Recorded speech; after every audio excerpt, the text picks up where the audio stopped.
Tidak semua rasa lapar datang dari perut. Ada yang lahir dari hati yang tak pernah cukup dan mulut yang tak tahu kapan berhenti. Keserakahan bukan sekedar dosa. Ia adalah lubang yang makin kau isi, makin kosong jadinya. Inilah kisah tentang seorang pria yang dipikirnya sedang mencicipi dunia, padahal ia sedang dimakan perlahan.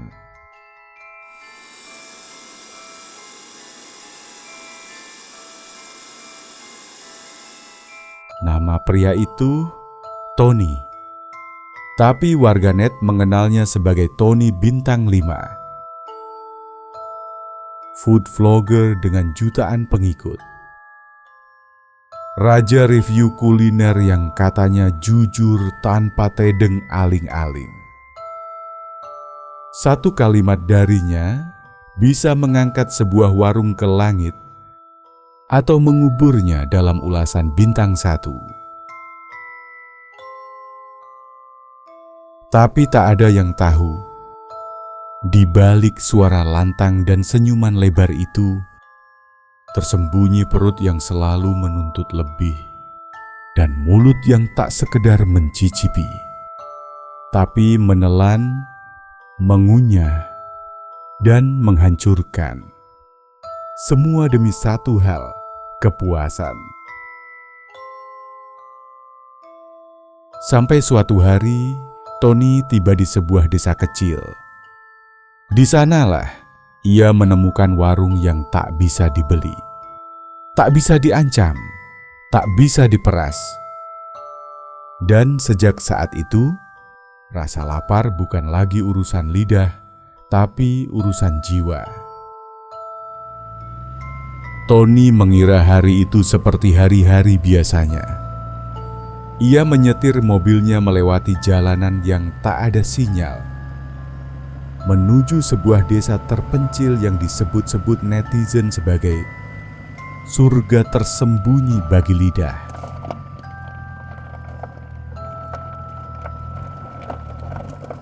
Nasi hangatnya bisa bikin lupa mantan.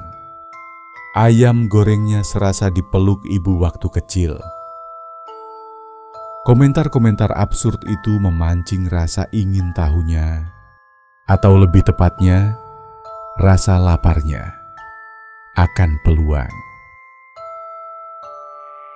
Di tengah hamparan sawah dan kabut tipis, ia menemukannya.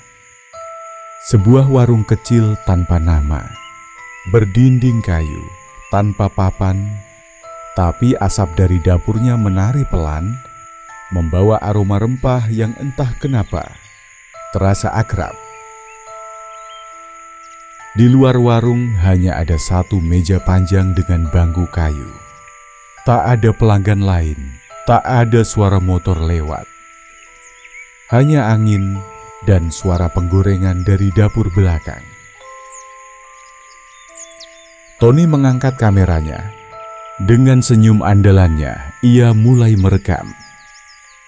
Oke guys, hari ini kita lagi di tempat yang katanya makanannya bisa bikin damai. Kita lihat damainya di perut atau cuma di harga ya. Ia tertawa kecil, tapi angin tak tertawa balik.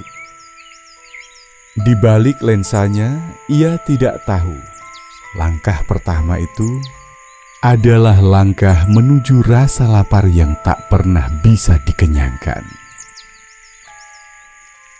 Makanan yang dihidangkan kepadanya sederhana. Sepiring nasi, ayam goreng, lalapan, dan sambal yang tak terlalu merah.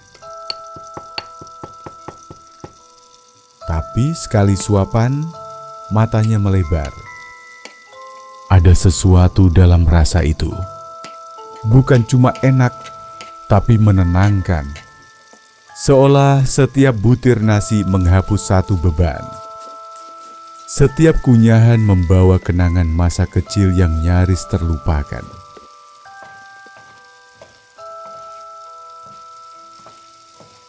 Tony mendadak kehilangan kata, tapi kamera tetap menyala. Dan ia tahu video ini akan viral. terlalu viral. Dan warung ini belum tahu siapa dia. Setelah makan, Tony masuk ke dapur kecil di belakang warung. Pemiliknya, seorang ibu tua dengan tatapan lembut, menyambutnya dengan senyum tipis. Halo ibu, saya Tony Bintang 5. Si ibu hanya mengangguk, tak tampak terkesan.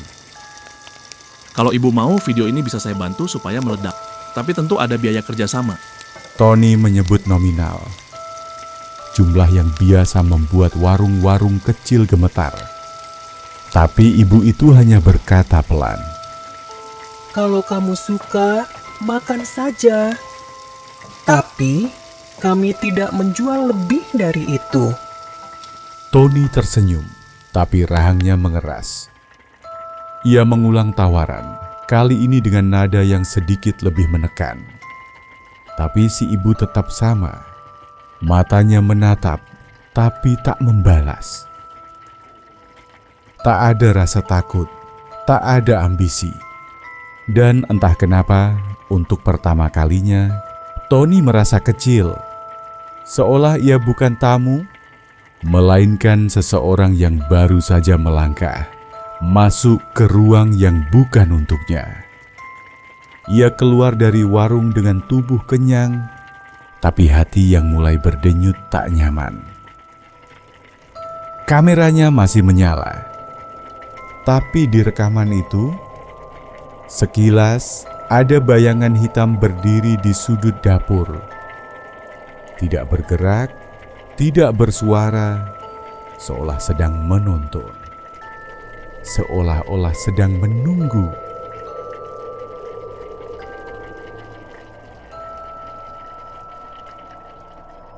Malam itu juga Tony pergi menuju kota terdekat. Tempat sinyal mulai hidup kembali dan tempat ia bisa tidur dengan AC serta colokan charger.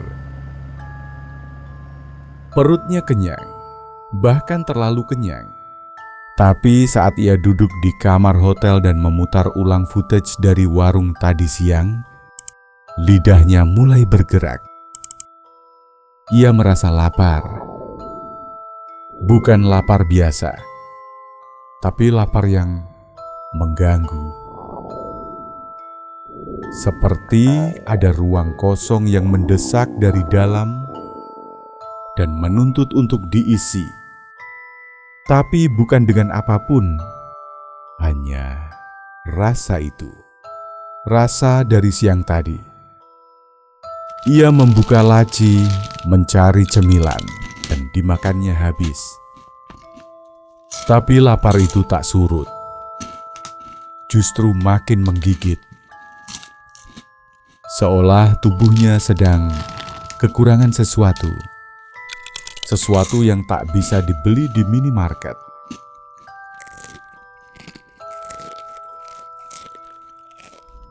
Hari-hari berikutnya, Tony tidak bisa berhenti makan.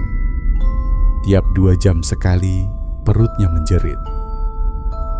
Ia pesan makanan dari aplikasi, mampir ke warung, restoran, bahkan beli makanan jalanan. Ia akan memakan apapun, asal bisa masuk ke mulutnya.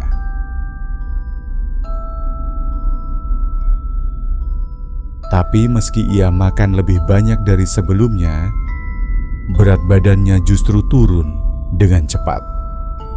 Pipinya tirus, tulang bahu menonjol, dan celana melonggar. Ia mencoba menutupi dengan hoodie yang tebal. Tapi komentar mulai bermunculan. Sering makan tapi kok kayak zombie. Sekarang kok jadi kurus banget? Abang lagi sakit? Ia tertawa, tapi matanya kosong. Ia tahu ada yang salah, tapi tak tahu apa. Dan malam-malam berikutnya mulai dipenuhi mimpi. Dalam mimpinya, ia duduk di meja panjang warung itu. Tapi makanan di hadapannya bukan nasi dan ayam. Makanan itu adalah sesuatu yang mengerikan, sesuatu yang tidak bisa disebutkan dengan kata-kata. Tetapi seolah Tony tetap berselera untuk menyantapnya. Dan di seberang meja, sosok hitam duduk diam. Tak punya wajah, tapi punya mulut. Dan suara yang tak terdengar langsung masuk ke kepala Tony. Kamu suka makan? Makanlah sampai habis. Sampai kamu sendiri yang jadi santapan. Tony terbangun dengan napas memburu. Lidahnya kering, tangannya gemetar. Tapi tetap saja, hal pertama yang terpikirkan adalah, aku lapar. 2 minggu berlalu sejak kunjungan pertamanya. Tony kini nyaris tak dikenali. Wajahnya cekung, mata merah dan gelap, seperti tak tidur.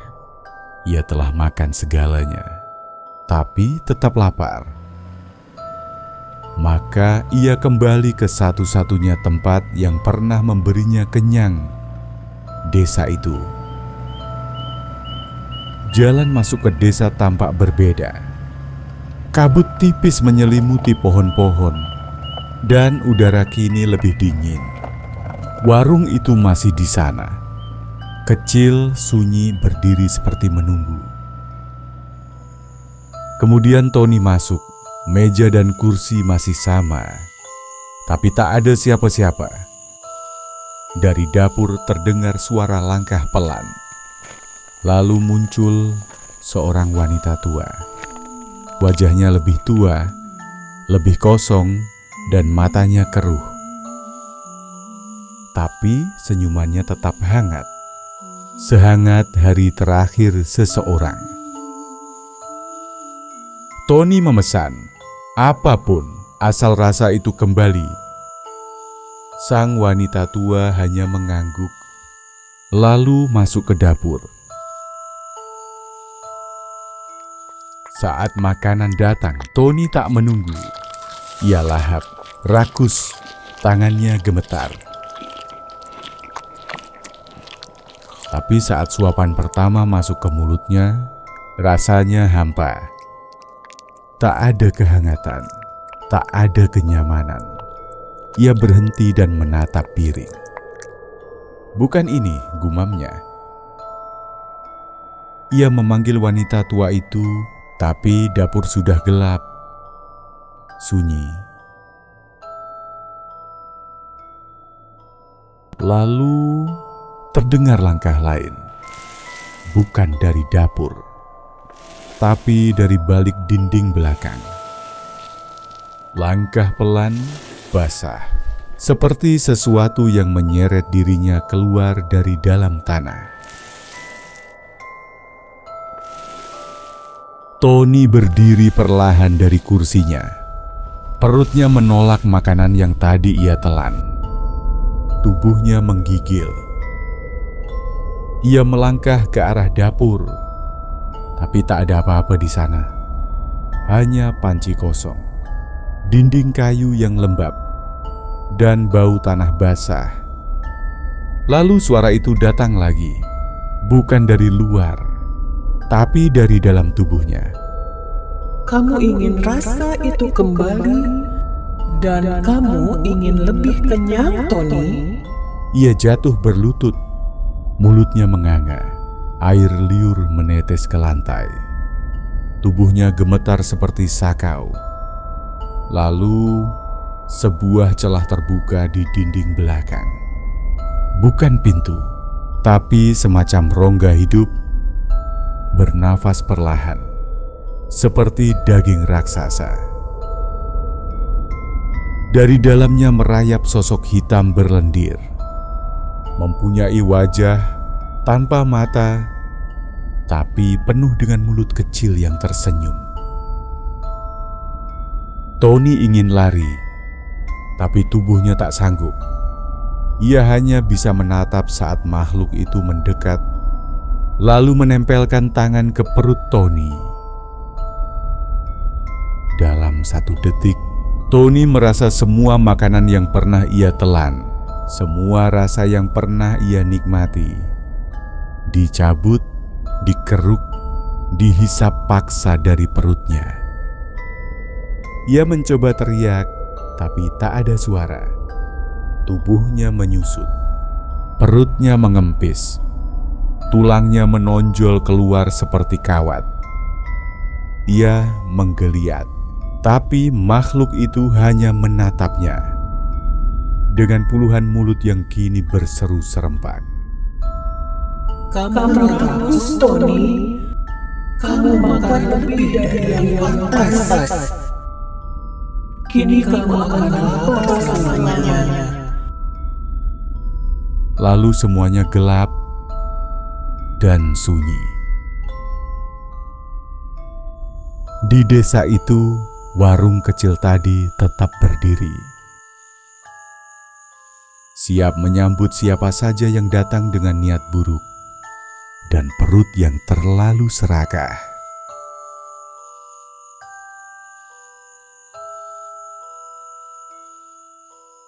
Keserakahan memberi makan kelicikan, hingga keduanya saling melahap, menyisakan hanya tulang dan penyesalan.